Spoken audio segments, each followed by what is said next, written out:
Acho que agora sim, né? Bom, vocês devem estar vendo minha tela, por favor, se houver algum problema, me avisem pelo chat, me avisem pelo microfone. Queria, então, agradecer novamente o convite do Sérgio para dar essa aula sobre evolução humana. É um desafio e tanto, né? Falar de evolução humana em poucas horinhas, aí, 1h30, 2 horas, mas acho que é algo super importante, principalmente para vocês da área de geociências, ter assim um conhecimento básico, né, sobre nossa evolução. Acho que é um tema que sempre costuma, né, interessar muito as pessoas. Então, eu farei o possível aqui para apresentar uma síntese, né, do que se sabe aí sobre nossa história evolutiva. E aí já queria, então, começar contando para vocês sobre o que não é essa aula. Então, claro, né, sempre é bom a gente ter uma certa erudição sobre um tema. Então, os tais dos nomes complicados de fósseis, eles, claro que são importantes, né, para a gente entender nossa história evolutiva, mas eu não tenho pretensão, né, que em um par de horas vocês saiam daqui experts sobre o assunto. Claro que eu vou falar sobre as espécies, né? Vou dar os nomes, mas vocês não precisam entrar em pânico e se preocupar demasiadamente sobre isso, né? A ideia é que essa possa ser uma aula introdutória e quem se interessar depois sobre o assunto pode estudar mais sobre isso depois, né? E, inclusive, quem tiver interesse, meu laboratório tá sempre aberto, né? A estagiários, a pesquisadores que queiram aí agregar. Outra coisa importante também são as datas, né? Claro que também, novamente, é importante a gente ter uma ideia, né, de datas principais, né, de eventos e cronologias principais relacionadas a eventos importantes na nossa linhagem. Mas, ao mesmo tempo, também, novamente, né? Então, é para que vocês tenham uma ideia cronológica, claro, né? Vocês, como futuros geólogos, sabem que datação é muito importante, mas também não tenho pretensões que vocês saiam daqui experts e sabendo exatamente cada fóssil, a duração de cada espécie e tudo mais. E outra coisa importante também, que a grande discussão em evolução humana, mais especificamente na parte de paleoantropologia, é essa discussão de que espécie fóssil teria dado origem a outra espécie fóssil, né? E aí, novamente, espera só um pouquinho que tem uma fila aqui de pessoas para entrar. Acho que deu certo. Tá. Então, não tenho também pretensão que vocês saibam disso. Aliás, eu nem vou discutir muito sobre isso, tá? Bom, então, o que é importante nessa aula final? Quero que vocês saiam daqui com uma ideia sobre nosso lugar no mundo, né? Então, eu vou falar um pouco sobre humanos como primatas, tá? Tem muitas coisas que são importantes para nós e que são talvez marcantes e que a gente acha que é muito especial na nossa espécie, mas que na verdade tem a ver com a nossa herança primata, né? Então, pensar um pouquinho esse nosso lugar no mundo, o que a gente compartilha com outros primatas. Claro, né? O que a gente sabe sobre a nossa história evolutiva em termos da nossa evolução de milhões de anos, né? De ancestrais a partir do último ancestral comum, entre o ramo que daria origem a nós humanos e o ramo que daria origem a chimpanzés. Então, pensar um pouco essa nossa história evolutiva, né? Que geralmente é algo fortemente baseado nas descobertas, né, e interpretações de paleoantropologia, ou seja, dos fósseis de espécies relacionadas aí à nossa história. E também vou falar um pouco sobre história evolutiva recente, no sentido da evolução mais recente, né, dos últimos 10 mil anos, ou seja, do Holoceno, né, como vocês devem bem saber, de Homo sapiens. Tá? Essa ênfase numa história evolutiva mais recente tem a ver com mudanças muito importantes que acontecem nos últimos 10 mil anos e que tem a ver com a adoção da agricultura e do pastoralismo, né? E como isso realmente acaba mudando de forma radical o nosso modo de vida. Então, a gente tem aí uns bons 7 milhões de anos para se preocupar aí nas próximas 1h30, 2 horas.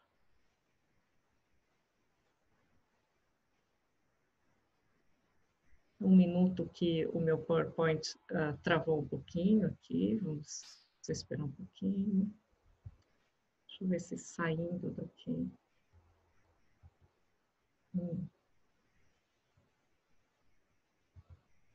Pronto.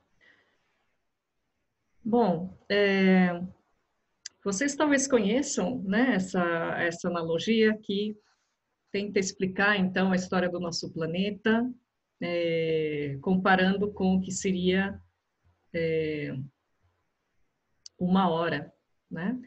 E aí, então, dá para entender, né, que nós somos realmente uma espécie muito, muito recente no planeta, né? Apesar dos impactos importantes que a gente tem feito sobre ele. Mesmo se a gente tirar a ideia de Homo sapiens e pensar no nosso primeiro ancestral, né, no mais antigo ancestral, ainda assim, vocês veem que nós realmente temos uma origem recente, né, aí em torno, nosso mais antigo ancestral, possivelmente 7 milhões de anos, então seria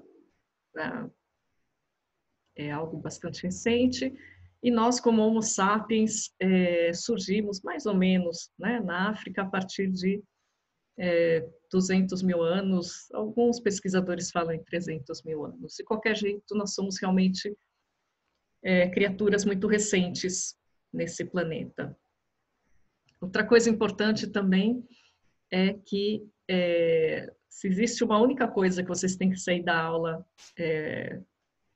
com isso claro, é a ideia de que esse modelinho de evolução do macaquinho ficando cada vez mais alto em termos de estatura e cada vez mais ereto e tudo mais, é realmente uma ideia de evolução bastante equivocada, né? Quando a gente olha para a nossa evolução humana, o que nós vemos é basicamente uma árvore, né? Onde vocês têm diferentes ramos evolutivos aí originando uma diversidade incrível de espécies, muitas delas contemporâneas e também, em alguns momentos, vivendo, né, nas mesmas regiões. Então, o fato de nós sermos os únicos sobreviventes da nossa linhagem é mais uma exceção do que uma regra, quando a gente pensa em termos da nossa história evolutiva, né? Então, apesar desses macaquinhos renderem boas piadas de internet, queria que vocês realmente tirassem isso da cabeça, né? Realmente uma concepção muito equivocada, né? De uma evolução linear e progressiva, e que não é exatamente o que a gente vê no nosso registro fóssil.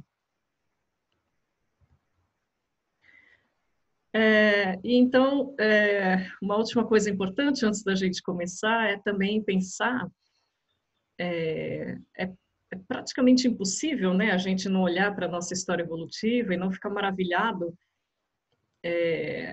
com as coisas incríveis que acontecem ao longo da nossa evolução, né, que tem a ver com uso de ferramenta, tem a ver com a nossa linguagem, né, como nós a conhecemos.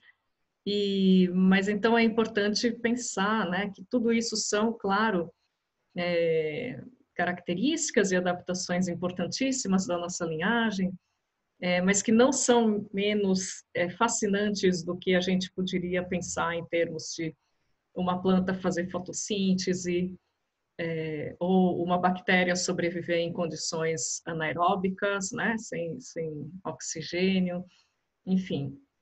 Então, nós realmente temos características fascinantes, mas igualmente fascinantes características vocês encontram em outras espécies, né, em outras instâncias do mundo natural. Bom, e vocês ficam à vontade para me interromper, tá? Assim, a ideia, né, nós temos uma classe pequena, vocês podem ficar à vontade para fazer perguntas, não precisam deixar para o final. Muito bem, então, humanos são primatas, né? E essa primeira parte que eu queria mostrar para vocês, o que nós temos em comum, né? O que características que podem ser, então, explicadas, né, a partir dessa nossa herança primata. Então, aí vocês têm uma figurinha bem simples, né, onde, deixa eu ver se eu acho meu mouse aqui, onde vocês têm, então, o último ancestral comum entre a linhagem que dá origem a chimpanzés, que são nossos parentes vivos, digamos assim, mais próximos, e que dá origem também a humanos, né? Mas lembrem-se, nestas humildes linhas aqui, tem toda uma diversidade de criaturas que existiram, né? Que foram nossos ancestrais diretos ou indiretos.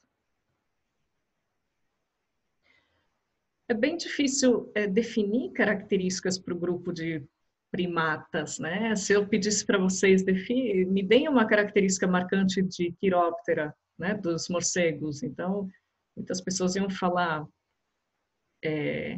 do sistema de localização, mas provavelmente iam falar, né? Que são os mamíferos voadores e tudo mais. Para primatas é muito difícil definir traços em comum, mas a gente tem algumas tendências do grupo que tem a ver, então, claro, né, com complexidade social. Então, primatas são seres sociais, né? E, de um modo geral, nós temos uma boa visão, uma visão binocular, né, uma visão colorida. Nós temos um olfato incrivelmente ruim, né? E nós temos um cérebro grande. Isso vale para todos os primatas, tá? Então, uma encefalização importante aí do grupo. E nós somos, então, um grupo tropical e subtropical, com exceção de Homo sapiens, né, que acabou realmente se espalhando pelo mundo e povoando todo o globo. Primatas, de modo geral, claro que sempre tem as exceções, mas são criaturas de dieta generalizada, tá? Então, vocês têm, claro, as especializações, né, relacionadas a insetos, relacionadas a frutos, a folhas, mas de modo geral são dietas generalizadas. A maioria dos primatas é, portanto, então onívora, né? Essa generalização da dieta é algo que se vê na nossa linhagem já desde tempos muito remotos, né? E aí eu coloquei para vocês o nosso PF, que claro que é a sigla do prato feito, e que tem a ver, então, tem tudo a ver, né, com essa nossa dieta generalizada. Então, uma coisa que tem carboidrato, tem proteína, tem carne, tem os vegetais, né, tudo isso é, então, um bom exemplo. Essa nossa dieta generalizada também tem uma relação importante com a dentição de primatas, né, que também são dentições generalizadas, né, no sentido que, claro, a gente tem os diferentes tipos de dente, né? Então, incisivos para cortar e os molares para triturar e mastigar, mas não dá para comparar, né, os graus de especialização que vocês veem a boca de um primata com o que vocês veem numa vaca, né, num herbívoro, ou mesmo que vocês conseguem ver para quem tem cachorro, né, a dentição do cachorro é uma dentição realmente bastante modificada.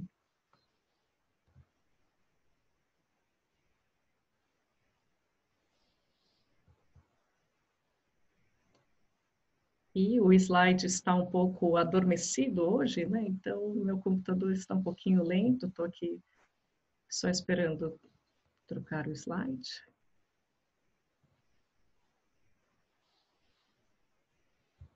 Pronto. Muito bem. Nós temos, então, uma visão bastante importante, né? que é uma visão em cores, embora, claro, né, dentro desse espectro de luz visível, né, que é uma visão em cores, uma visão binocular, né, então uma visão em 3D. E que deve ter sido muito importante, possivelmente, no passado, até hoje é super importante, né, para locomoção arbórea e coisas assim. Essa nossa visão super desenvolvida, né, digamos assim, ela faz com que nós primatas gostemos muito de coisas coloridas e que se movem. Então, se você passa suas horas olhando videozinho no TikTok ou no Instagram, parte disso é a sua herança primata, né? Nós adoramos televisão, adoramos vídeo, né? A gente dá aula com o PowerPoint colorido. Bom, tudo isso atrai a atenção de primatas, né? Primatas gostam de coisas coloridas que se movem. Em contrapartida, nós temos um olfato reduzido, né? Então, aqui vocês têm as células olfativas do seu cachorro e as suas células olfativas. O seu cachorro sabe tudo sobre você, sabe com quem você esteve, sabe onde você foi, só a partir dessa informação olfativa, né? E nós humanos, nós primatas, de modo geral, somos muito ruins nesse quesito. E outras tendências importantíssimas de primatas e que vocês vão identificar em humanos também é que nós temos o que os biólogos chamam de seleção K, tá? Pensem nessa seleção K como algo que reúne as tendências ontogenéticas de desenvolvimento, de crescimento, né, de ciclo de vida, digamos assim, do mundo vivo, tá? Então, essa nossa seleção K, ela é uma seleção que faz com que tudo seja muito lento nas nossas vidas, né? Então, primatas e humanos também incluídos, são criaturas de maturação sexual tardia, né? Então, a gente demora a chegar nessa maturação. São criaturas de ninhadas pequenas, então, né, geralmente para Homo sapiens a ninhada, na verdade, é um bebê, né? Se nascem dois é incrível, se nasce três sai no jornal. Nós temos, então, gestações longas, longos períodos de lactação, né? E isso resulta no intervalo grande entre ninhadas, né? Entre proles, entre bebês humanos, né? Nossos bebês e bebês primatas, de modo geral, são criaturas que demoram muito para se desenvolver, né? E esse desenvolvimento lento tem a ver muito, né, com a ideia de que a gente precisa ter uma infância para aprender a fazer as coisas, né? Então a gente precisa aprender a identificar o que é comestível, a gente precisa aprender uma linguagem, né, no caso de humanos e outras criaturas. A gente precisa aprender como que se comporta naquele teu grupo social, né? Então tudo isso, né, esse comportamento aprendido é muito importante. E é uma marca, então, do grupo, né, de primatas, de modo geral. Primatas tendem a ser diurnos também e, como já falei, né, apresentam esse comportamento que é flexível, né, que tem a ver com a nossa socialidade, né, e geralmente esse comportamento tem um aprendizado, né, tem uma transmissão de conhecimento geralmente, né, das gerações mais velhas para as mais novas, né? Então aí vocês têm um bebê chimpanzé cercado aí pelos adultos e esse bebê chimpanzé, assim como nós, como quando crianças, vai aprender como que se comporta, né, nesse grupo social. Talvez aprenda como que usa algumas ferramentas, né? E aí eu coloquei para vocês o uso de ferramentas pode ser importante, porque nós humanos somos os exímios usuários de ferramenta, né? Olhem ao redor de vocês, quase tudo que vocês veem ao seu redor é uma ferramenta.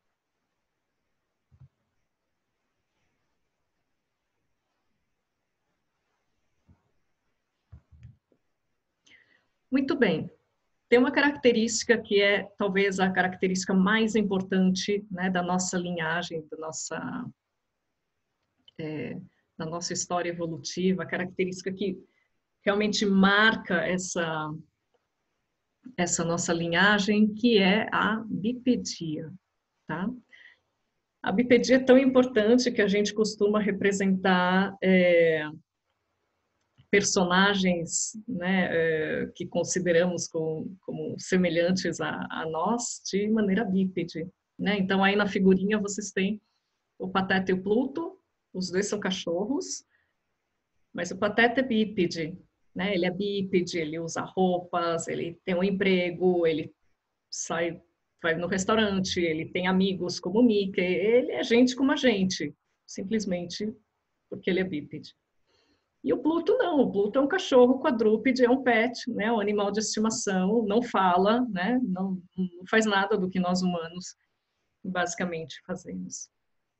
Essa nossa bipedia, então, seria uma das marcas, né, da nossa linhagem evolutiva.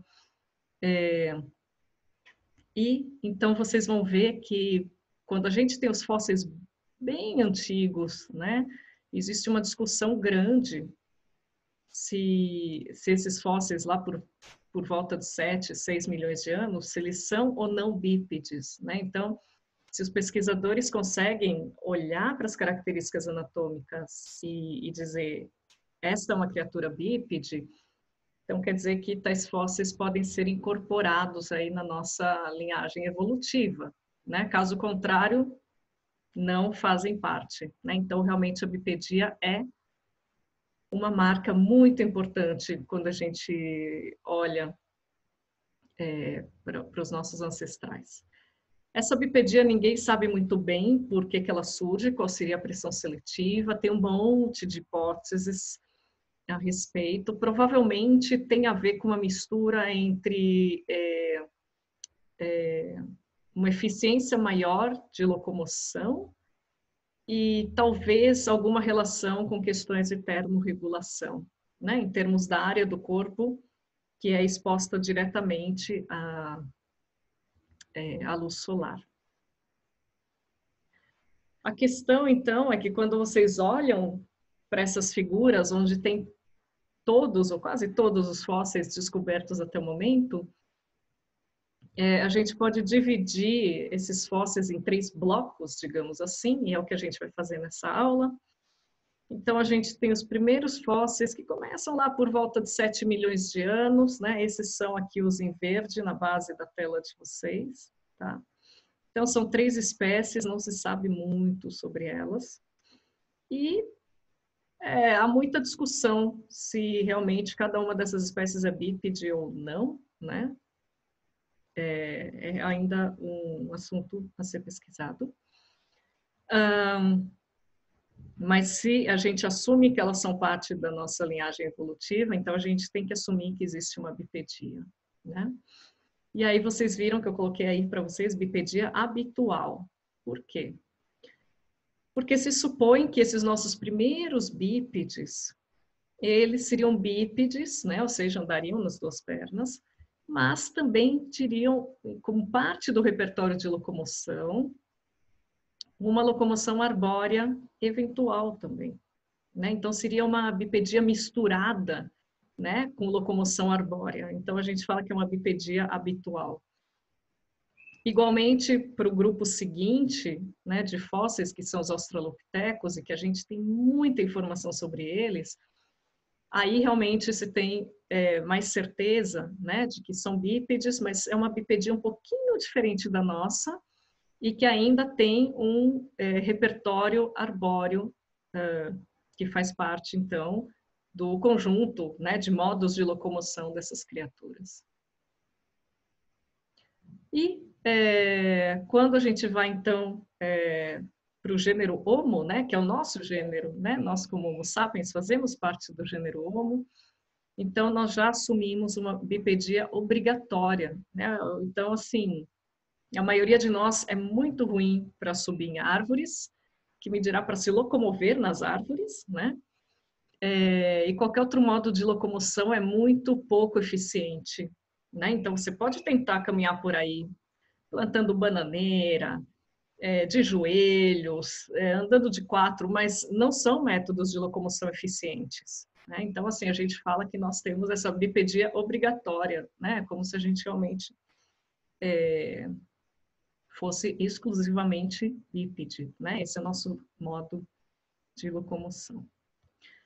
Muito bem, eu não vou falar muito dos primeiros fósseis, porque não se sabe muito sobre eles, né?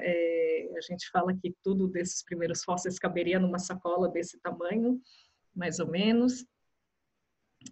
Mas eles compreendem, então, esse período de 7 a 4,5 milhões de anos, e tem essas 3 espécies, né?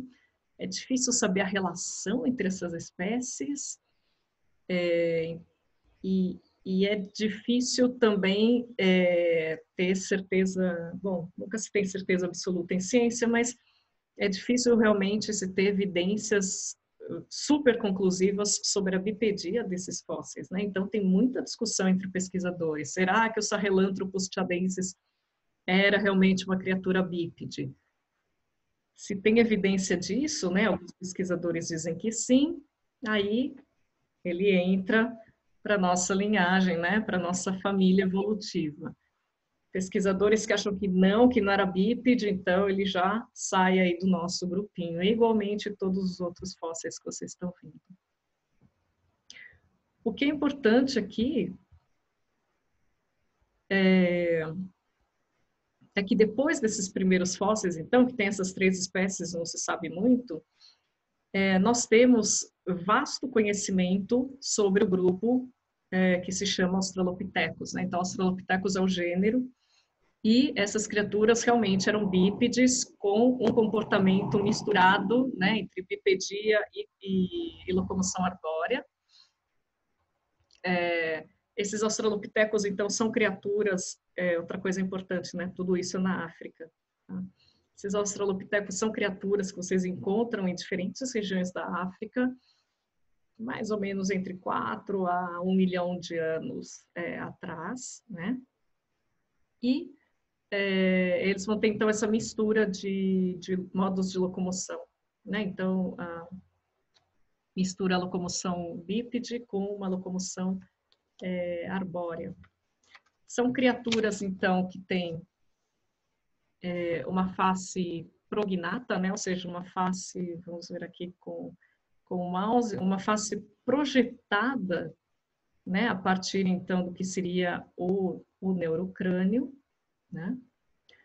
E são criaturas pequenininhas, né? São realmente tem uma estatura, né? Pequena e tem um tamanho de cérebro que é grande para um primata do tamanho deles, mas é claro que é muito menor, né? Do que seriam o nosso cérebro de Homo sapiens, né? Então coloquei para vocês uma comparação volumétrica, né, em centímetros cúbicos, sobre esse tamanho do cérebro. O que é legal de Australopithecus é que é um grupo que a gente já consegue ver uma diversidade grande, né, em termos de comportamento, de dieta, de tamanho, né, de dentição e da própria geografia.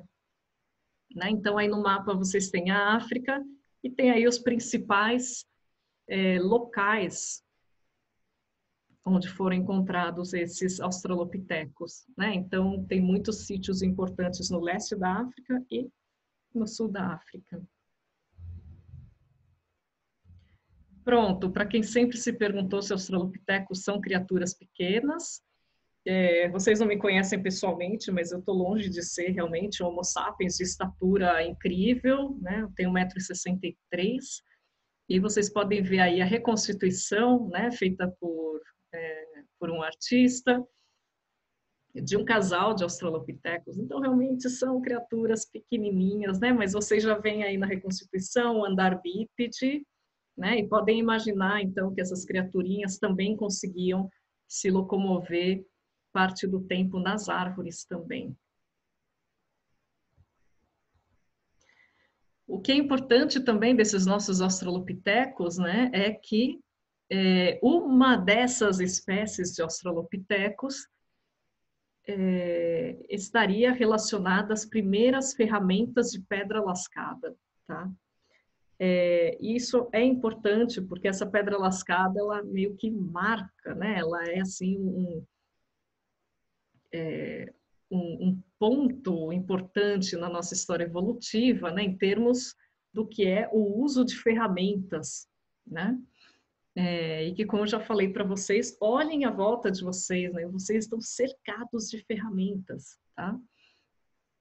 Então, há 3,3 milhões de anos, a gente tem no Quênia, né? Novamente, no leste da África, o que seria o sítio mais antigo de ferramentas de pedra lascada. Eu sei que vocês estão olhando essas pedrinhas, essas lasquinhas, e elas não são assim exatamente bonitas, né? Mas elas já indicam algum nível de planejamento dessas criaturas, né? Então, vocês, como geólogos, devem saber muito bem, há tipos de rochas que são mais adequadas, né? Mais adequados para o lascamento e outros não, né? E esses tipos de rocha, claro, né? A distribuição deles varia no ambiente. Então, a gente pode imaginar que quem quer que fosse a espécie ou as espécies de australopithecus que estão fazendo ferramenta de pedra lascada, elas têm que ter um conhecimento do ambiente, né? Achar as fontes dessas rochas e selecionar as rochas que são boas para lascamento e depois, né, fazer essas lasquinhas e daí usar possivelmente para processamento de comida. Muito bem. Alguma dessas espécies de australopithecus, então, teria dado origem ao nosso gênero, que é o gênero Homo, tá? E aí tem mudanças muito importantes relacionadas, então, ao nosso gênero em comparação ao que eram os australopithecus. Esse nosso gênero Homo, então, novamente, né, uma origem africana, por volta mais ou menos de 2 milhões de anos, né? E, embora eu não goste muito dessa sequência linear de crânios, ela é só para mostrar para vocês uma tendência evolutiva que se observa na nossa linhagem, na nossa família, né, evolutiva, que é a diminuição desse prognatismo, né? Então, aqui, esperem que perdi meu mouse, pronto. Aqui à esquerda vocês têm os australopithecus, né? Dá para ver que eles são muito prognatas. E aqui, a partir da nossa letra F, mais ou menos, né? Vocês têm os primeiros Homo e dá para ver como essa face, ela vai, então, se tornando cada vez mais achatada ou mais posicionada para debaixo do que é o neurocrânio, tá? Outra coisa também que dá para observar nessa figurinha é uma tendência de aumento do tamanho de cérebro. E, de modo geral, no gênero Homo, vocês têm também uma tendência de aumento de estatura. Então, lembrem, os australopithecus são criaturinhas pequenininhas, né? 1,40 m, 1,5 m. No gênero Homo, vocês já têm, então, espécies cuja média de estatura é semelhante à nossa de Homo sapiens, tá? Então, assim, é um outro mundo, no fim das contas. Então, aqui a gente tem algumas coisas importantes, né, que já comentei com vocês, sobre essa tendência de aumento de tamanho de cérebro, que a partir da origem de gênero Homo, realmente vocês têm aí um aumento importante ao longo do tempo, né? Esses dois esqueletos aqui são uma comparação para a gente pensar um pouco as mudanças na estatura e na forma do corpo e na proporção de braços e pernas, né? E que agora, nesse nosso gênero Homo, que eu coloquei para vocês o Homo erectus, né? Como sendo o mais antigo representante, essa proporção de braços e pernas, essa estatura, ela é muito semelhante à nossa, tá? E, portanto, um tanto quanto diferente dos australopithecus, né? Nós temos evidência desses nossos Homo erectus usando fogo de maneira sistemática e controlada, né? Embora não coincida com a origem da espécie há 2 milhões de anos, por volta de 1,5 milhão de anos, ou seja, 500 mil anos depois, nós temos boa evidência no leste da África, né? Sítios onde vocês têm evidência do uso de fogo e que são associados ao Homo erectus. E esses nossos Homo erectus, então, eles também meio que inventam um tipo novo de ferramenta de pedra lascada, né? Que é essa figurinha do canto superior direito de vocês. E que, então, essa ferramenta, ela é encontrada em muitos sítios relacionados a Homo erectus, né? E é bastante característica dessa espécie. Esse nosso Homo erectus, então, ele é a primeira espécie da nossa linhagem, né? Da nossa família evolutiva a sair da África, tá? Então, vocês têm aí uma origem há aproximadamente 2 milhões de anos. Por volta de 1,8 milhões de anos, vocês têm uma saída de Homo erectus que vão para Geórgia, tá? Um sítio muito importante que chama de Manise. E depois vocês têm mais outras saídas e tem Homo erectus chegando até a China e até Java, né? O que é, assim, digamos, bastante longe da África, né? E lá vocês têm, então, essas populações se estabelecendo, né? É claro que é importante lembrar que a África não fica esvaziada de Homo erectus, né? Quando a gente fala que o Homo erectus sai da África, quer dizer que você tem uma ou outra população que acaba saindo da África e chegando, então, principalmente, né, na China e em Java e nesse sítio da Geórgia, que é o sítio mais antigo fora da África.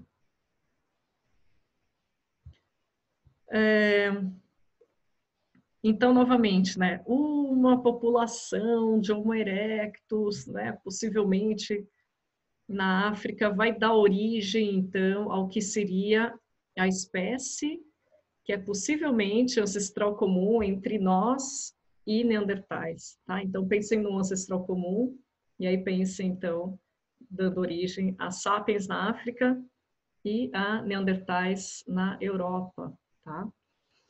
Esse nosso ancestral comum tem esse nome de Homo heidelbergensis, né? E é, então, uma espécie aí que se encontra entre 700 a 200 mil anos, né? Então, dá para entender que o Homo erectus é uma espécie bem longeva, né? E outra coisa importante também é que você não tem extinção imediata de Homo erectus após o surgimento de Homo heidelbergensis, né? Aliás, vocês têm a sobrevivência de algumas populações desses Homo erectus no que seria a China e principalmente no que seria a Java, né? Uma sobrevivência tardia dessas criaturas. Voltando aqui ao nosso Homo heidelbergensis, vocês têm aí alguns crânios, né, associados a essa espécie, e embora eu não goste muito do termo intermediário, realmente, em termos anatômicos, eles são intermediários, né, entre Homo erectus e entre nós e neandertais. Então, eles são intermediários em que sentido? Né? Eles são intermediários que eles têm um cérebro maior que Homo erectus, mas um pouquinho menor que nós e neandertais, né? Esses nossos Homo heidelbergenses também mostram algumas mudanças comportamentais importantes, né? Então, vocês começam a ter evidência da caça de grandes mamíferos, né? Vocês continuam tendo evidência do uso sistemático e controlado de fogo. Então, tudo isso nos dá uma ideia que esse nosso Homo heidelbergensis é uma criatura de complexidade comportamental importante. E esse é uma mapinha de distribuição, então também o que se imagina é que você tem uma origem de heidelbergensis na África e depois vocês têm o espalhamento dessa espécie agora no que seria a Eurásia, né? Então você tem muitos sítios na Europa associados a esse Homo heidelbergensis e alguns sítios na Ásia também, né? Além dos sítios africanos.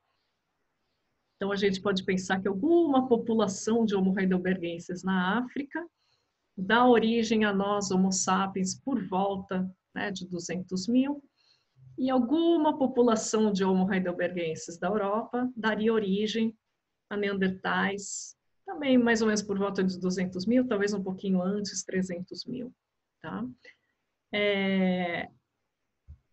Esses não são modelos completamente fechados, né? Existe aí muita discussão, principalmente sobre a origem de neandertais, mas de maneira simplificada, é isso que dá para ser aceito.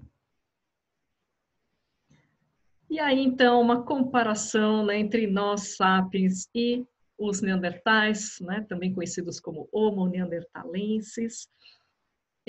Vale lembrar, então, que neandertais são criaturas basicamente europeias, né, têm a sua origem na Europa, e com exceção de alguns sítios neandertais no Oriente Médio, né, então alguns grupos teriam saído da Europa e descido rumo ao Oriente Médio, a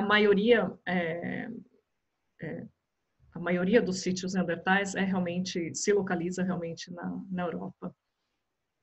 Nos últimos anos, tem havido descobertas fascinantes, né, sobre esses nossos primos, e que tem a ver, então, com arte, né, que você encontra nas cavernas, arte relacionada a neandertais. Então, vocês têm aqui o que parece ser uns peixinhos, né, pintados numa caverna. Tem essa descoberta de um círculo de estalactites feito numa caverna, um círculo com umas evidências de fogueiras em volta, muito, muito interessante, na França, né, relacionado a neandertais. E evidência do uso de adornos por essas criaturas, né? E esses adornos a gente sempre identifica como sendo algo simbólico, né? Algo importante para a identidade do indivíduo ou do grupo, né? Uma comparação anatômica, então, sobre essas duas espécies, né? Nós, Homo sapiens, como nós surgimos na África, nós somos criaturas tropicais, né? Originalmente bem esguias, né? E os nossos neandertais, eles são criaturas da Europa, de época de glaciação, né? Então eles têm uma anatomia um pouquinho diferente, um pouquinho mais atarracados, né? Ainda tem discussão se essa anatomia realmente tem a ver com o clima frio ou não, né? É uma das hipóteses. E aí, aqui à direita para vocês, né, nossa capa de Nature, com o que seria possivelmente o nosso mais antigo fóssil de Homo sapiens, que é datado de mais ou menos 200 mil anos e que se encontra no que é atualmente a Etiópia, né? Então, nós temos essa origem africana comum, que é bastante importante. Eu não vou falar com muitos, aliás, com nenhum detalhe sobre as migrações, né, as dispersões ou expansões de Homo sapiens. O que é importante é que a gente surge na África há 200 mil anos e algumas populações de Homo sapiens acabam saindo da África e indo em direção ao que seria a Oceania, né, Austrália e Nova Guiné, ao que seria Sudeste Asiático e leste da Ásia, ou seja, China, China passando pela Índia e todo o Sudeste Asiático, e depois alguns grupos de Homo sapiens eventualmente chegam à Europa, né, onde nós encontramos com os neandertais lá morando. O que é importante dessa dispersão Homo sapiens é que, graças aos estudos de DNA antigo, nós sabemos agora que existiu cruzamento entre sapiens e neandertais, né? Assim como cruzamento entre sapiens e uma outra espécie que não se sabe muito a respeito, né? Que foi encontrada numa caverna na Sibéria, que os pesquisadores chamam de Denisova, e que não se tem muita informação anatômica sobre esse fóssil, né? O que se tem é realmente a informação do DNA, né? Do genoma desses denisovanos. De qualquer jeito, esses cruzamentos, né, entre denisovanos, neandertais e sapiens, eles nos dão uma ideia de uma expansão sapiens muito mais dinâmica, né, com muito mais interações do que antes era proposto.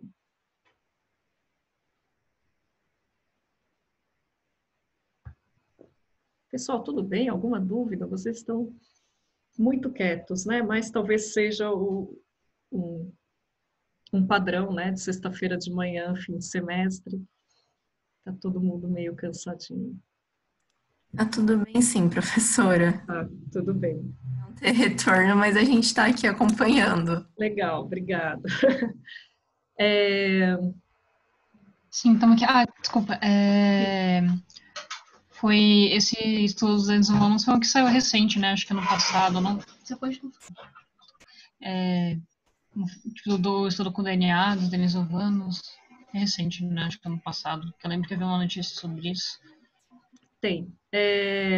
Eu acho que a notícia do ano passado é sobre os estudos nos denisovanos têm um pouquinho mais de tempo, mas a notícia do ano passado eu acho que é um fóssil que os pesquisadores foram então extrair genoma, né, DNA antigo, e que eles descobriram que era a primeira geração de híbrido entre denisovano e neandertal, que é, deixa eu achar meu mouse aqui, que é o que vocês veem aqui, ó. Tá? Eles, pesquisadores adoram dar apelido para fóssil, né? Então chamaram de Denis, e essa era então um indivíduo cuja mãe era neandertal e o pai era denisovano. É realmente assim como acertar na loteria, né? Você escolher lá o fragmento de esqueleto, ele ser justamente o híbrido de primeira geração. Acho que essa era a notícia, né? Mas realmente é uma área super importante, né, que tem ganhado aí muito destaque, né, porque consegue um tipo de dado, né, um tipo de resultado que é de natureza distinta, né, do que a gente tem quando analisa, por exemplo, a questão anatômica, né? Então, antes de se ter antes de se ter essa tecnologia do DNA antigo, muitos pesquisadores muitos não, né? Alguns pesquisadores mais valentes propunham que alguns fósseis poderiam ser indício de mistura entre neandertais e sapiens, né? Mas então essa hipótese ela realmente ganhou força com os estudos de DNA, né? Então assim é bacana que você tem duas áreas, né? As duas obviamente, como acontece, têm as suas limitações, né? Mas elas acabam complementando uma outra, né? O que a anatomia já nos indicava e o que os estudos de DNA nos indicam agora.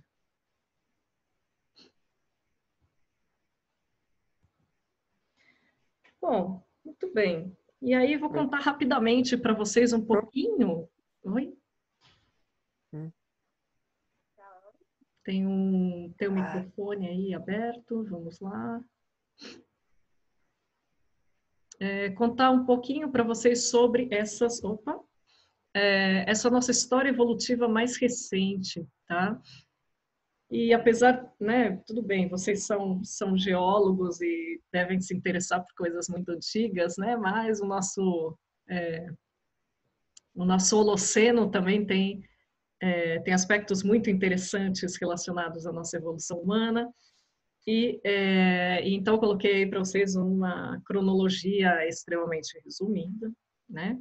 Mas mostrando como que em torno aí de 12 mil, 10 mil anos, em diferentes partes do mundo, vocês têm então grupos que começam a domesticação das plantas, né? E outros grupos que começam a domesticação dos animais, então o pastoralismo. E como que essas duas domesticações vão mudar radicalmente o modo de vida da nossa espécie, né? Incluir também aí para vocês a ideia da revolução industrial, né? Ou seja, quando a gente começa a fazer tudo, né? Mas inclui a produção de alimentos em escala industrial e como que isso também vai concomitante, né, a uma revolução tecnológica, né? Ou seja, mudanças muito importantes em termos tecnológicos. Então, a gente podia pensar nessa nossa história da humanidade, né? Pensa lá nos nossos Homo sapiens na Etiópia, há 200 mil anos, né? Nossos primeiros ancestrais. Essas eram, então, criaturas que viviam em grupos pequenos, né? Esses grupos, então, eles viviam da caça e da coleta, tá? Então, caça de animais, coleta de plantas, e são grupos, então, que têm um território bastante grande para o tamanho do grupo, então a gente pode pensar em termos de uma densidade demográfica pequena, tá? Então, poucas pessoas num território grande, né? Esse território, claro, você tem os diferentes recursos de caça e coleta distribuídos, né? Você tem que ter um conhecimento de onde estão esses recursos. E isso é basicamente, né, o que a gente chama de caçador-coletor, que é basicamente o que aconteceu durante 99% da história da nossa espécie, né? Até que, a partir, então, do Holoceno, né, por volta lá dos 10 mil anos, diferentes grupos começam, então, a criar, né, inventam essa domesticação de plantas ou animais. Essa nossa agricultura, ela foi um fenômeno que permitiu um crescimento demográfico incrível da nossa espécie, né?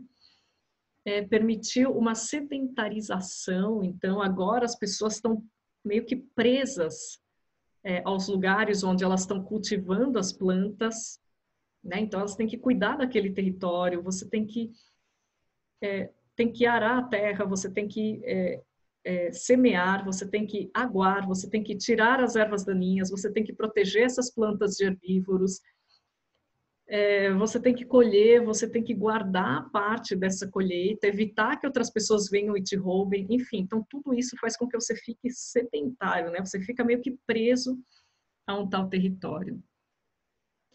Esse crescimento demográfico, junto, né, com esse fenômeno do sedentarismo, ele acaba mudando a nossa organização social, porque você começa a ter muita gente, tem que organizar aquele pessoal, então você começa a ter de maneira mais marcada, né, o que seriam as hierarquias ou as classes, né?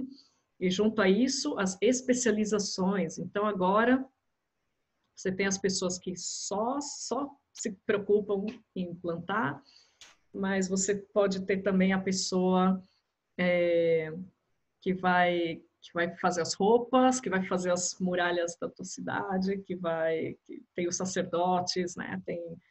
Tem toda uma criação de uma liderança, né, e de uma hierarquia nunca antes vista. E aí eu coloquei também para vocês as mudanças ecológicas, né, dessa agricultura, quando ela se torna uma agricultura intensiva depois da industrialização, em que realmente tem um impacto, né, sobre o ambiente. Então a gente desmata vastas áreas para plantio, né? E aí vocês têm o dado aí que as plantas representam 90% da alimentação mundial, né? 90% das coisas consumidas se referem a essas plantas domesticadas. Muito bem, um pouquinho de definições para vocês sobre essa domesticação. Então, é um processo onde você vai tentar manejar e manipular os ciclos de reprodução de vegetais e animais. E enquanto você manipula esse processo, você tenta selecionar, então é realmente uma seleção artificial. Você vai selecionar as mudas, né, ou os reprodutores que têm as características que são do seu interesse, tá? Então, por exemplo, aqui vocês têm o exemplo de da domesticação, né? Então, a partir de uma variedade selvagem, você teve, então, via seleção, né? O que hoje a gente chama de brócoli, o que hoje a gente chama de couve-flor, o que hoje a gente chama de repolho, a couve de Bruxelas, né? Então, assim, o que você está interessado? É na folha? É no tubérculo? É na inflorescência? Então, você vai selecionando as plantas que têm as características de interesse. E, igualmente, os animais, né? Os animais também a gente tem, a partir do que se chama espécies selvagens, os animais domésticos, né? Então, a gente seleciona o quê? Queremos algo para carne, né? Para corte. Queremos um bovino que seja para leite. Queremos um cachorro que seja para caça, ou para um cachorro de pastoreio, ou um cachorro para briga, né? Ou um cachorro, enfim. Então, tudo isso, né, é um processo de seleção artificial, né? E que aconteceu tanto em plantas quanto em animais, em diferentes partes do mundo. Então, aí vocês têm um mapinha, né? Onde podem ver aí alguns lugares do mundo onde durante o Holoceno, né, então as cronologias variam um pouquinho, vocês têm humanos domesticando diferentes espécies, né? Na nossa, nas nossas Américas, a gente pode destacar, né, na América do Sul, a mandioca, né, e nas Américas, de forma geral, o milho, né, duas espécies super importantes que foram domesticadas aqui. E, igualmente, vocês têm os centros de domesticação de animais, e aí, realmente, as Américas não são um lugar de muito destaque. Coloquei para vocês, né, o que foi domesticado aqui, não é realmente nada muito incrível, pelo menos em termos de números, né? Então, a maioria dos animais domésticos que a gente conhece atualmente realmente foram domesticados no que seria a Eurásia, né? Então, os bovinos, os cavalos, enfim, carneiros, cabras, né? Tudo isso é domesticação eurasiana, parte deles no próprio Oriente Médio, né? Um lugar importante. Aqui um detalhe para vocês, né? Das cronologias e desses animais, né, que são tão conhecidos nossos e que foram domesticados no Velho Mundo. E o que acontece, então, é que você tem um crescimento demográfico associado a esses agricultores, e esse crescimento demográfico, então, faz com que eles se expandam pelo mundo, tá? Então, quer dizer que você tem uma substituição muito importante, né, dos grupos caçadores-coletores remanescentes. Afinal, pensa bem, não é que a partir do Holoceno todo mundo adota a agricultura. Não, né? Tem grupos que sim, e tem grupos que não. O que acontece é que os grupos agricultores, eles têm um crescimento populacional superior ao crescimento populacional de caçadores-coletores. Então, eles são maiores, né? Tem maior número de gente, eles precisam de um território maior, né? Porque você tem que alimentar mais pessoas, tem que plantar mais, então você tem uma expansão desses grupos, né? E aí o que vocês têm no mapinha é o fenômeno da expansão desses grupos agricultores, levando com eles grupos linguísticos, tá?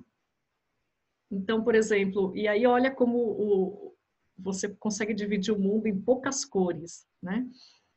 Então, na Europa, por exemplo, você tem a expansão, né, do grupo que seria o grupo linguístico indo-europeu, que é basicamente quase tudo o que se fala atualmente na Europa, né? Se você pensar aí no nosso português, é parte dessa expansão indo-europeia, né?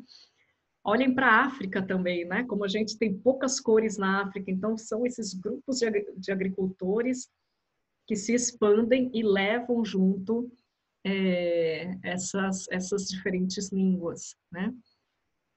Então, coloquei para vocês aí o dado, né? Ao redor de 90% das pessoas atualmente vai falar línguas que se expandiram com a agricultura, tá? Claro que tem suas limitações, né? De você fazer essas equivalências entre genes e línguas, mas como um modelo geral, ele funciona bem.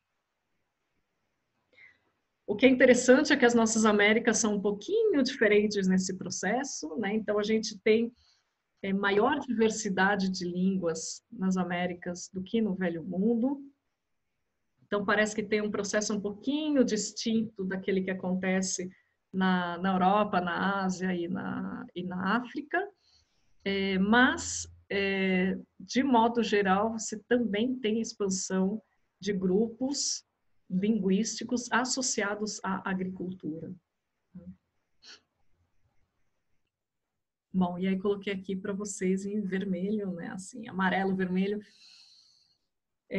para a gente sempre levar em conta as limitações dessas correlações entre genética, cultura e linguística, tá? Mas, grosso modo, elas funcionam bem para a expansão desses grupos agricultores.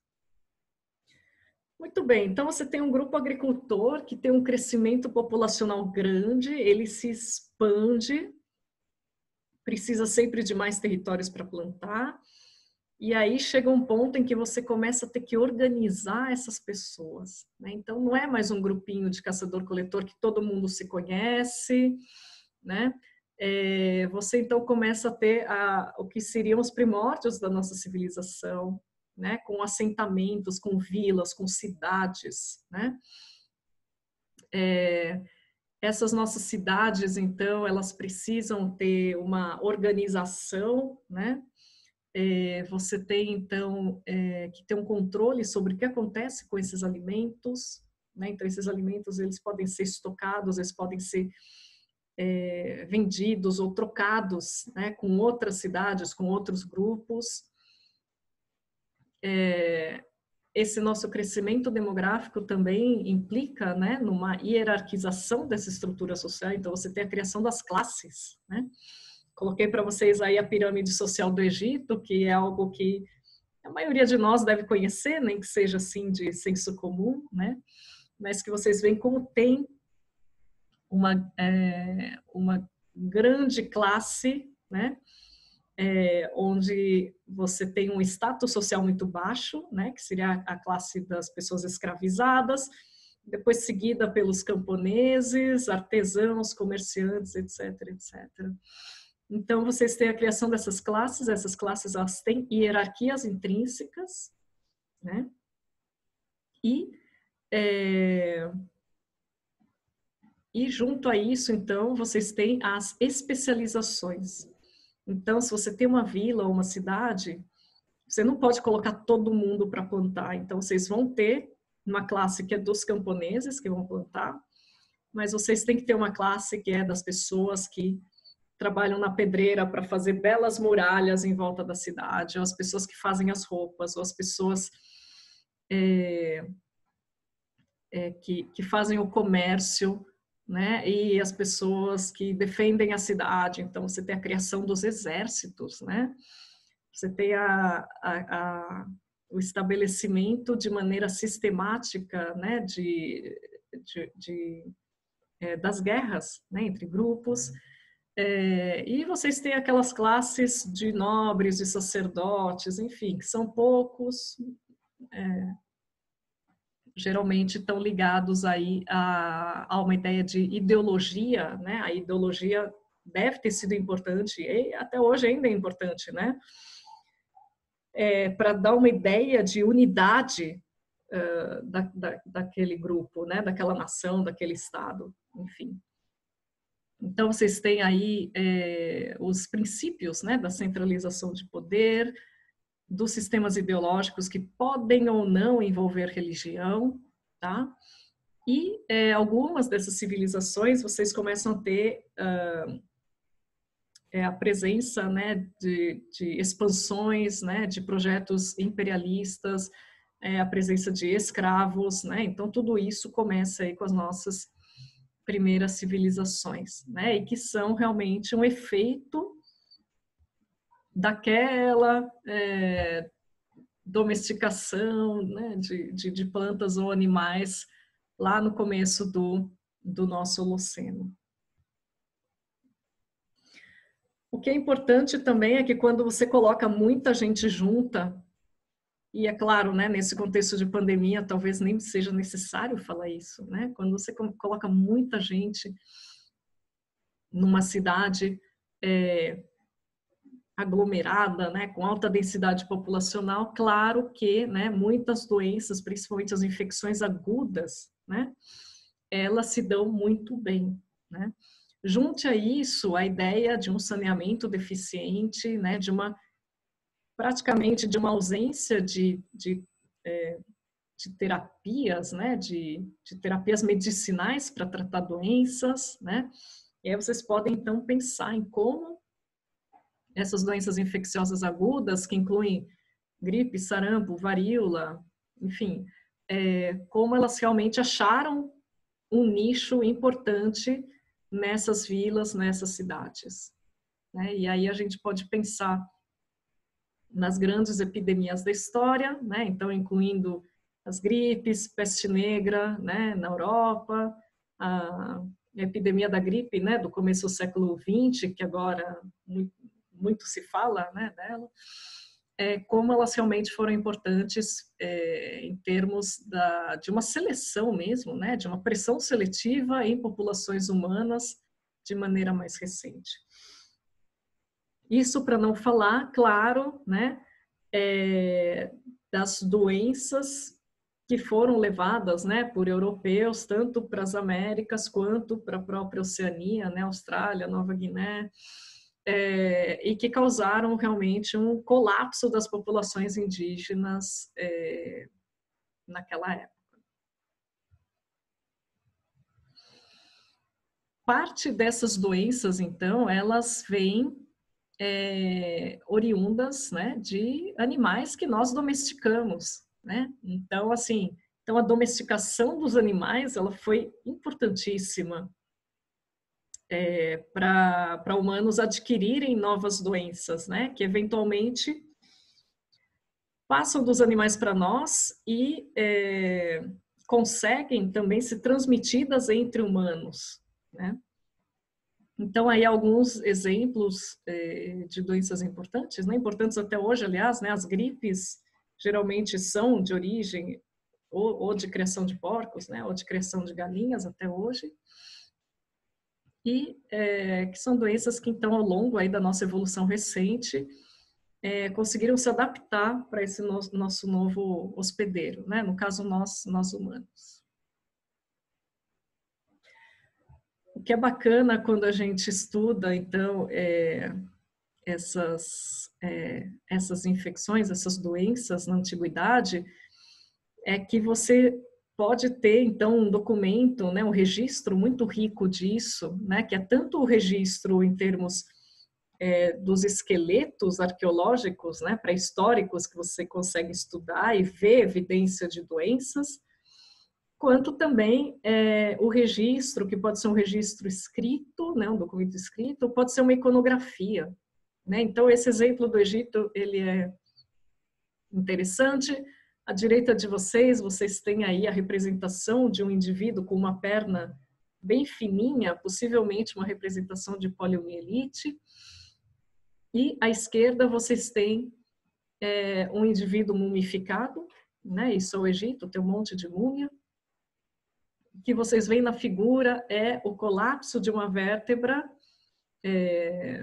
causado provavelmente por tuberculose, né? Então isso nos dá uma ideia de como realmente você tem essas civilizações, essas cidades, né? E elas são lugares onde doenças como pólio, como tuberculose, elas realmente se dão muito bem, né? São doenças de aglomeração, doenças que passam, né, de humanos para humanos e tudo mais. Bom, a gente pode dar um pulo, né, das nossas civilizações e pensando um pouquinho do que acontece, principalmente no pós-Segunda Guerra Mundial, né, ou seja, a partir da segunda metade do século XX, onde você tem, então, medidas de mitigação do impacto de doenças infecciosas no mundo, né? Então, você tem, em muitos lugares do mundo, melhoras no saneamento básico, né? A gente sabe que isso não é universal, infelizmente. Nós temos processos como a pasteurização, por exemplo, né? A gente tem a invenção das vacinas, a gente tem a invenção ou a descoberta, né, a invenção de antibióticos, né, tudo isso faz com que a gente tenha uma mudança nas causas de morbidade e mortalidade.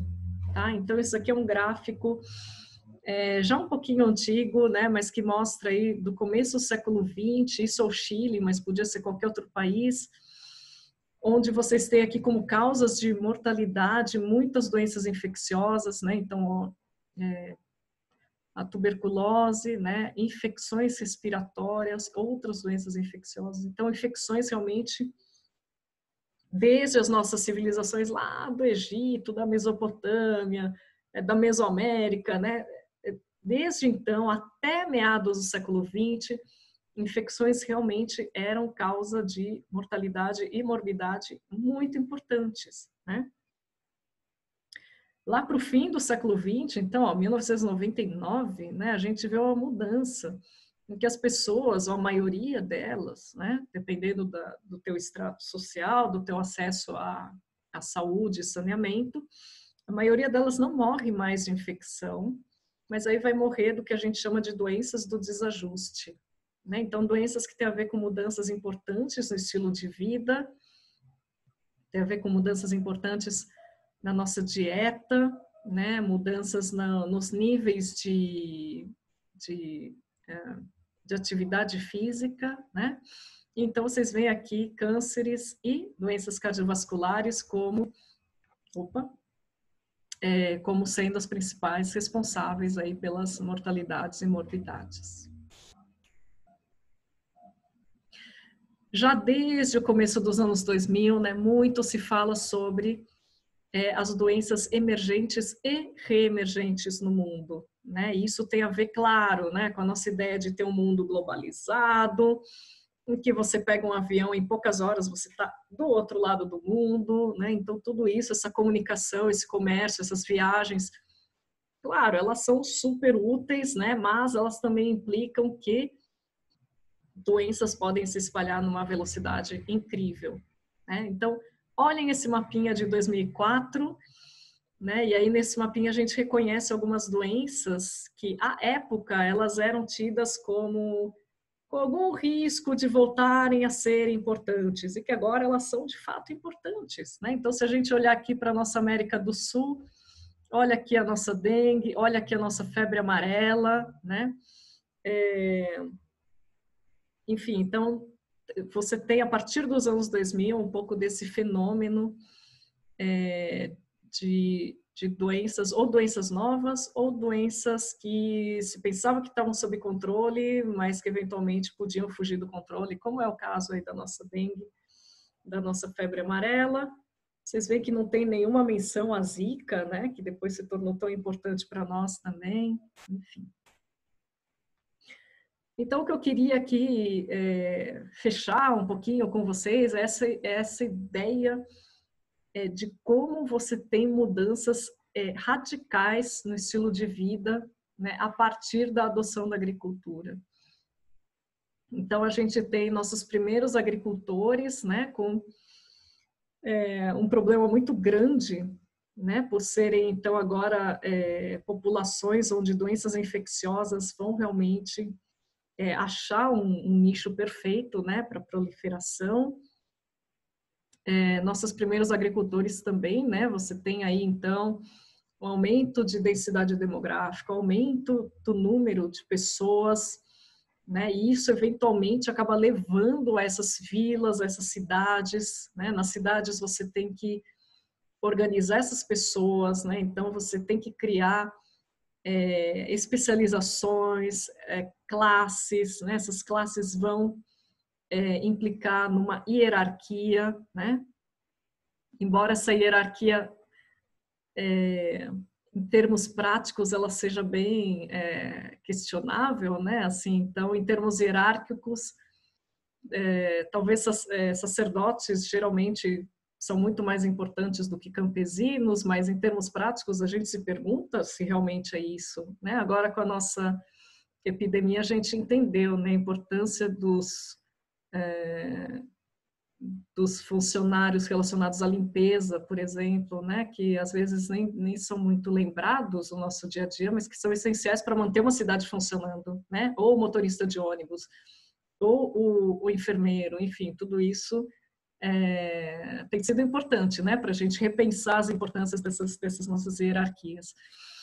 E quando a gente tem, então, nosso mundo, né, pós-revolução industrial, o que a gente tem realmente é uma mitigação, né, desses problemas relacionados a doenças infecciosas, com saneamento, com antibiótico, com vacina, né, tudo isso varia o acesso entre grupos no mundo, né,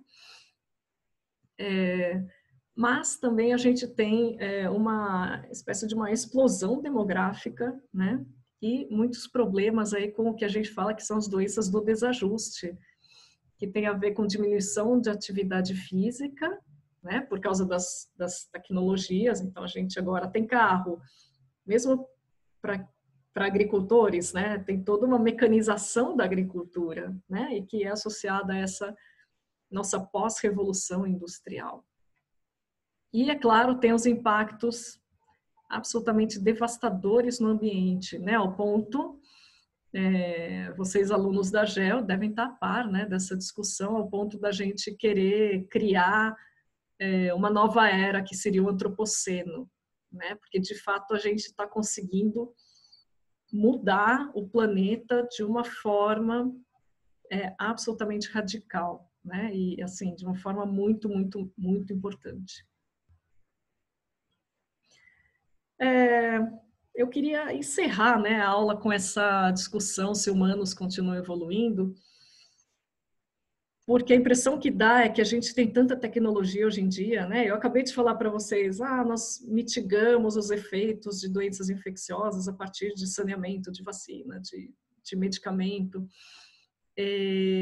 Mas o fato é que nós continuamos sendo seres, em parte, biológicos, né? A gente tem que pensar humanos sob esse paradigma biocultural, né? E não dá para a gente tirar nem a parte bio e nem a parte cultural, né? Então, aqui é uma busca de Google, né? Se humanos continuam evoluindo. E aí, o que é importante a gente pensar é que, apesar das mitigações, né, que a gente tem, nós ainda somos, nós ainda estamos, né, sob influência da evolução. Aqui é uma tabelinha já um pouco desatualizada, mas que mostra as principais evidências de evolução recente no nosso genoma, tá? Essas evidências de evolução recente têm tudo a ver, né, ou tem muito a ver com a própria adoção da agricultura e do pastoralismo, né? Então, tem aqui, por exemplo, genes responsáveis pela digestão do leite, né, em adultos, em sapiens adultos, né? Ora, o leite só se torna importante depois da domesticação de animais, dos quais você pode tirar leite, né? Genes responsáveis no metabolismo do álcool, né? Então, também a produção de álcool só se torna importante quando você tem a domesticação das plantas, né? E aí dá para fazer álcool de várias delas, né? De milho, de arroz, etc. Tem muitos genes relacionados à nossa resposta imune, que tem a ver justamente com essas doenças infecciosas que desde o começo do Holoceno tem aí achado condições ideais para se proliferar, quer seja, né, nas vilas, nas cidades ou nas nossas megalópolis, tá? Então, só para a gente pensar como tem evidência de seleção recente no nosso genoma, né? E essa seleção recente muito tem a ver com agricultura e pastoralismo e as mudanças posteriores de estilo de vida nosso. É por isso que é muito importante, né, a gente prestar atenção quando as pessoas usam termos tirados, né, da evolução humana para vender coisas para nós, né? Então, a dieta do Paleolítico, talvez vocês já tenham ouvido falar, né? Mas é importante nós pensarmos, nós não somos mais os Homo sapiens do Paleolítico, né? O Paleolítico lá de 45 mil anos. Nós somos Homo sapiens do Neolítico, né? Nós passamos por transformações importantes, né? Então, como se exercitar como um homem das cavernas? Bom, nós não somos mais homens das cavernas, né? Embora, claro, né, a atividade física ainda seja muito importante para nós, né? É um dos grandes problemas desse desajuste, né? Que a gente praticamente não se exercita mais, né? Mas não é exatamente para fazer como os homens das cavernas. Enfim, só então para vocês entenderem um pouquinho, né? Como um conhecimento de evolução humana básico já dá para a gente não ser enganado por essas modas, né? Que usam de maneira errada aí os nossos conceitos. Muito bem, então será que humanos ainda estão evoluindo, né? Eu mostrei para vocês a tabelinha com muitos genes relacionados a pressões seletivas recentes na nossa história. E aí, né, vocês tiveram todo um semestre de evolução, né, com o professor Sérgio, com a professora Maria. Então, vocês sabem, né, que para que a evolução aconteça, vocês precisam de variação, reprodução diferencial e hereditariedade. Então, a gente pode pensar nessa variação dos humanos, né, como uma variação que inclui genótipo, fenótipo e aspectos culturais, né? Esses aspectos culturais muitas vezes vão agir, né, como pressão seletiva para mudanças, né, de genótipo. Nós podemos pensar na reprodução diferencial, olhando, por exemplo, para mapas de taxas de fertilidade, tá? Então, aí estão divididos por países, mas a gente pode pensar, né? Diferentes regiões do mundo que têm taxas de fertilidade maior ou menor, isso é parte da nossa reprodução diferencial, como Homo sapiens. E também a mortalidade, né, infantil, ou seja, indivíduos que não vão contribuir para as próximas gerações. E aí também a gente pode olhar para esses mapas onde mostra os países, mas pensem na cidade de São Paulo, né? Pensem nas diferenças das taxas de mortalidade infantil entre regiões da cidade, entre bairros da cidade, né? Tudo isso é parte do nosso conceito de reprodução diferencial. E, finalmente, as questões de hereditariedade, né? Aqui coloquei duas bem óbvias para nós, mas tem toda uma miríade de características que nós podemos, então, pensar como sendo hereditárias.